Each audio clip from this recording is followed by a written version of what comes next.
ये कहानी एक गांव के जंगल की है, जहां एक बाघ और एक हिरण रहते थे। बाघ ताकतवर और खतरनाक था, जबकि हिरण तेज, फुर्तीला और बहुत चालाक था।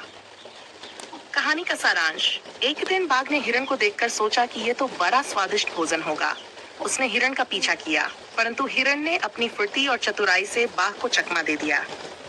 बाघ बार बार कोशिश करता, लेकिन हर बार हिरण उसकी पकड़ से बच निकलता। बाघ ने अंत में सोचा कि हिरण को पकड़ने के लिए उसे चालाकी से काम लेना होगा। उसने हिरण के पास जाकर दोस्ती का हाथ बढ़ाया और कहा, क्यों ना हम दोस्त बन जाएं और साथ मिलकर जंगल में रहें। हिरण को बाघ पर संदेह हुआ, लेकिन उसने सोचा कि अगर बाघ दोस्त बनना चाहता है, तो शायद वह उसे नुकसान नहीं पहुंचाएगा। कुछ दिनों तक दोनों अच्छे दोस्त बने रहे, लेकिन बाघ के मन में हमेशा से हिरण को खाने की योजना थी। एक दिन बाघ ने हिरण से कहा, चलो आज हम एक साथ शिकार करने चलते हैं। हिरण समझ गया कि बाघ उसे फंसाने की योजना बना रहा है। उसने चालाकी से बाघ को कहा, ठीक है, पर तुम पहले मेरी परीक्षा लो। अगर मैं तेज दौड़ सकूं तो तुम मुझे अपना दोस्त मानोगे। बाघ मान गया और दोनों दौड़ने लगे। हिरण अपनी तेज गति से बाघ से आगे निकल गया और जंगल में छिप गया।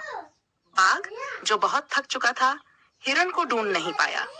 इस तरह हिरण ने अपनी चतुराई से बाघ को हरा दिया और खुद को सुरक्षित रखा। इस कहानी से हमें ये सीख मिलती है कि ताकत से ज्यादा बुद्धिमानी और चतुराई महत्वपूर्ण होती है।